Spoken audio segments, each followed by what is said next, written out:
Viral di media sosial, sebuah video memperlihatkan deretan motor terjatuh saat mobil melewatinya.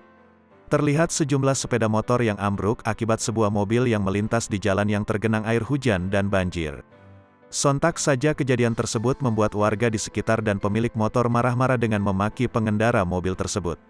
Lokasi kejadian di Jalan Mastrip, Kauman, Kecamatan Bojonegoro, Kabupaten Bojonegoro, Jawa Timur. Selasa malam, tanggal 15 Februari tahun 2022.